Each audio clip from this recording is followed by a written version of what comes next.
Hello friends, welcome জানাচ্ছি আমার YouTube চ্যানেলে সবাইকে। ফেসবুক প্রোফাইল থেকে যারা দেখছেন তাদেরকেও জানাচ্ছি ওয়েলকাম।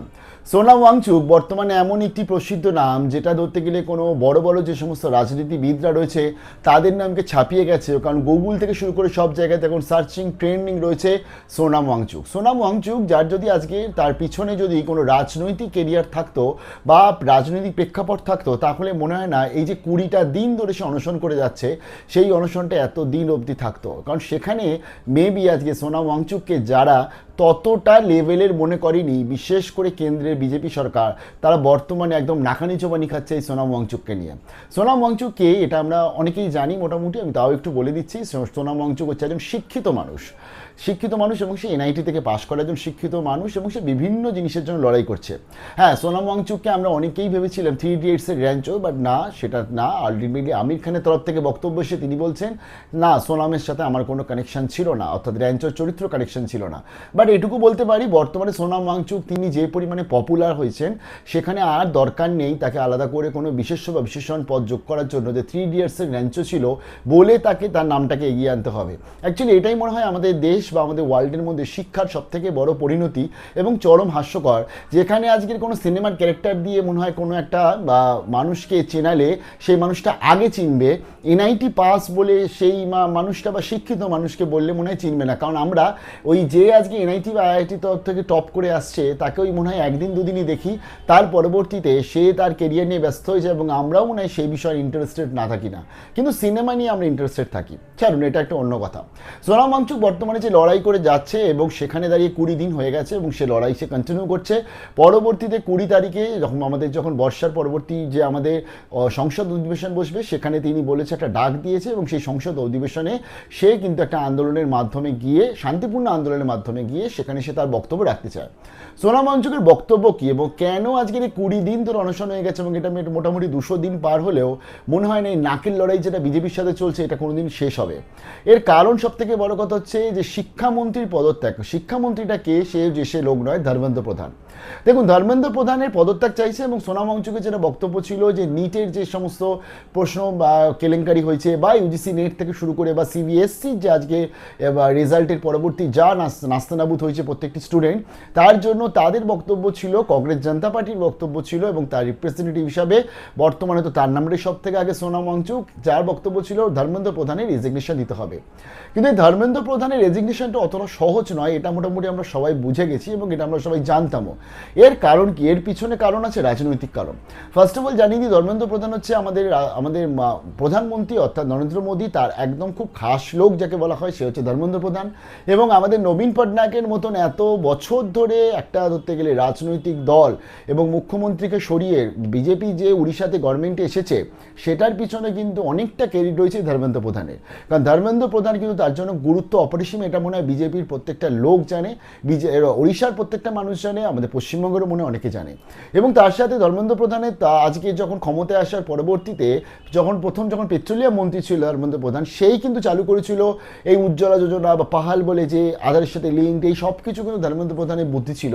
তার ফলে এই উজ্জ্বলা যোজনা বা প্রত্যেকটা প্রকল্পতে সাকসেস পেয়েছে এবং পরবর্তী মোদী সরকার 3 যে আসার জন্য তার পিছনে কিছু না কিছু অবদান ছিল, তার জন্য ধর্মেন্দ্র প্রধান খুব খাস লোক।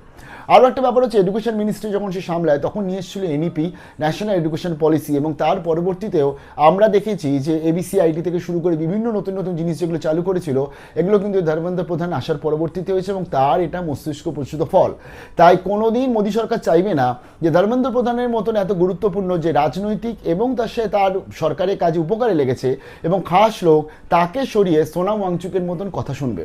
তাই বিজেপি সরকার আজকে সোনাম ওয়াংচুককে অর্থাৎ কেন্দ্রীয় সরকার তারা যতটা হালকাভাবে নিয়েছিল বর্তমানে কিন্তু অতটা হালকা সে নয়।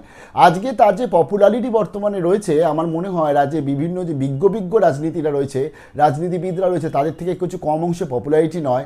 এবং বর্তমানে আজকে সব জায়গাতে প্রত্যেকটা নিউজ মিডিয়া থেকে শুরু করে প্রত্যেকটা আজকে ইউটিউবার, সোশ্যাল মিডিয়া ওয়ার্কার যারা রয়েছে বা আজকে বা প্রত্যেকটি শ্রেণী সেলিব্রিটি থেকে শুরু করে প্রত্যেকজন কিন্তু সোনাম ওয়াংচুককে নিয়ে কথা বলছে। তাই আমার মনে হয় এটা খুব কারেক্ট সময় বিজেপির পক্ষ থেকে আজকে তাদেরকে এটা দেখার যে তারা নাক বাঁচানোর জন্য, অর্থাৎ তাদের বর্তমানে যে সোনাম ওয়াংচুকের রেসপেক্টে তারা কোনো কিছু এগোবে না বা বলবে না, কারণ এখানে একটা হাস্যকর ঘটনা আরও একটা আছে, সেটা আমি বলি। বা দিল্লি হাইকোর্টে আজকে সোনাম ওয়াংচুককে নিয়ে আজকে যে মামলা হয়েছিল বৃহস্পতিবার, সেই সময় তারা দিল্লি হাইকোর্ট জানিয়েছিল যে যেভাবে হোক তাকে কিন্তু বাঁচাতে হবে এবং তারই অনশনের যে প্রক্রিয়া রয়েছে সেটাকে শেষ করতে হবে।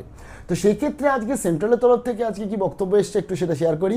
সেন্ট্রালের তরফ থেকে যেটা বক্তব্য আসছে, তার সলিসিটর জেনারেল বলছে যে হ্যাঁ, আমরা সমস্ত প্রিকশন নিয়ে নিয়েছি, আমরা অ্যাম্বুলেন্স থেকে শুরু করে যাবতীয় যে ওনার প্রত্যেকদিন টেস্ট করা হচ্ছে, প্রত্যেকদিন দেখা হচ্ছে উনি কতটা কীরকমভাবে ডিটোরিয়েট করছে না সুস্থ রয়েছে, এইসব কিছু করে নিয়েছে। অর্থাৎ তারা আজকে মেডিকেল হেলথ ব্যাপারটা সেটা তারা দেখে নিচ্ছে, কিন্তু সোনাম ওয়াংচুকের যে দাবি ছিল সেই ব্যাপারটা তারা কিছু দেখছে না। আমার মনে হয় সুশীল সমাজ বা ভদ্র সমাজ, বিশেষ করে বাংলার আজকে যে সমস্ত শিক্ষিত সমাজ আছে, প্রত্যেকজনের আসা উচিত এবং বলা উচিত যে বর্তমানে আজকে সোনাম ওয়াংচুকের পাশে দাঁড়ানো উচিত। হ্যাঁ, এই ক্ষেত্রে বিজেপির কতটা লোকসান হবে আমি জানি না, বাট এবং সব থেকে বড় কথা হচ্ছে বাংলার কতটা লোকসান হবে আমি জানি না, বাট হ্যাঁ, আমাদের যদি সোনাম ওয়াংচুকের মতন ব্যক্তিত্বকে আমরা হারিয়ে ফেলি তাহলে সেটা দেশের জন্য নিশ্চয়ই লোকসান। কারণ এরকম যখন বিজেপি একদম শিখরে রয়েছে সেই সময়ে বিজেপির আজকে যে কেন্দ্রীয় শিক্ষামন্ত্রী তার বিরুদ্ধে গিয়ে এবং তার পদত্যাগ দাবি জানিয়ে এরকমভাবে যে তিনি করে ফেলবে, 20টা দিন পার করে ফেলবে, এটা মানে আমরা অনেকেই ভাবতে পারিনি, এবং এটা বিজেপির তরফ থেকেও মনে হয় কোনোদিন স্বপ্নেও চিন্তাভাবনা করেনি। তো তার জন্য যা ডিসিশন নেবেন আপনারা তাড়াতাড়ি নিন, মানুষটাকে বেঁচে ফিরিয়ে আনুন, কারণ এই মানুষটা এরকম সমাজে খুব দরকার। আর একটা কথা বলে দিই, অনেকে এটার পিছনে রাজনৈতিক কারণও খুঁজছে। অনেকে বলছে যে এটা আলটিমেটলি কংগ্রেস বা অন্যান্য যে সমস্ত দলগুলো রয়েছে, যা ককরোচ জনতা পার্টিকে নিয়ে তো লোকে হাসছিল সবাই, সোনাম ওয়াংচুকই আলটিমেটলি এটাকে একদম সিরিয়াস করে দিয়েছে ব্যাপারটাকে। আর যখন সোনাম ওয়াংচুকের এত বড় আত্মবলিদান যেটা বর্তমানে তিনি আজকে দিয়ে যাচ্ছে, সাফার করে যাচ্ছে, শুনছিলাম তার নাকি সমস্ত অঙ্গ প্রত্যঙ্গ বিকল হতে শুরু করছে, তো এটা ইটস এ ভাইটাল, মানে এটা একদম ভাইটাল ডে বলতে পারেন, এবং একদম এই ডেটা একদম ফাইনাল ডে, যে ডেগুলো কিন্তু আর মিস করা যাবে না, অর্থাৎ এর পরবর্তী মিনিট ঘন্টা তার জন্য অনেক হয়ে যাবে। আর একটা জিনিস বলি যে রাজনীতির সাথে এটার কিন্তু কোনো কানেকশন অনেকেই খুঁজে বেড়াচ্ছে, মেবি আমরাও খুঁজেছিলাম যে এটার পিছনে নিশ্চয়ই কংগ্রেস বা অন্যান্য সমস্ত নেতা নেত্রীদের, ইনক্লুডিং মমতা ব্যানার্জিও ফোন করেছে, তো তার মানে তার সাথে কোনো রকম হাত রয়েছে এরকম অনেকেই ভাবছে। বাট দেখুন, একটা কোথাও যে একটা মানুষ যখন পপুলারিটি পায় না, তখন প্রত্যেকটি রাজনৈতিক দলই কিন্তু বা প্রত্যেকটি রাজনৈতিক প্রতিনিধি, বিশেষ করে বিরোধী যারা থাকে, এই সরকারের বিরুদ্ধে সেই পদক্ষেপ হয়, সবাই খবর নেয়, এটা নতুন কিছু নয়। এবং যখন মমতা ব্যানার্জি যখন আজকে নন্দীগ্রাম নিয়ে যখন অনশন করেছিল, তখন বিজেপিরও কিন্তু লোক এসেছিল কলকাতাতে, এবং সেখানে রাজনাথ সিং এসেছিল, এসে কিন্তু কথা বলে গেছিলো। তার জন্য এটা সবাই করে থাকে। আর একটা জিনিস বলি আমি, যে অনেকেই চিন্তা ভাবনা করছে, বা বিশেষ করে বড় বড় যারা ইউটিউবাররা রয়েছে, যারা বিশেষ করে পলিটিক্যাল অ্যানালিসিস করে বেঙ্গলিতে, বাংলাতে, তো তাদের আমার মনে হয় এবার একটু ওই পা চাটা থেকে সরে এসে গিয়ে একটু এই সমস্ত বিষয় দেখা তাদের খুব ভালো, কারণ তাদের আমাদের থেকে অনেক বেশি ফ্যান ফলোয়ার রয়েছে, তাদের আমাদের থেকে বেশি অনেক লোকে জানবে। তো তার জন্যই অবভিয়াসলি কেন্দ্রে অনেক ভালো ভালো কাজ হচ্ছে, স্টেটে অনেক ভালো ভালো কাজ হচ্ছে, বাট তার বাইরেও সোনাম ওয়াংচুকের মতন ব্যক্তিত্ব রয়েছে, সেগুলোকে তুলে ধরা উচিত সবার সামনে। হ্যাঁ, হতে পারে আপনি খারাপ হয়ে যাবেন, খারাপ হন না, অসুবিধা কি, আজকে নাহলে কাল তো খারাপ হতেই হবে। সরকার তো সবাই সারা জীবন থাকে না, আজকে আছে কাল নেই। ভালো থাকবেন।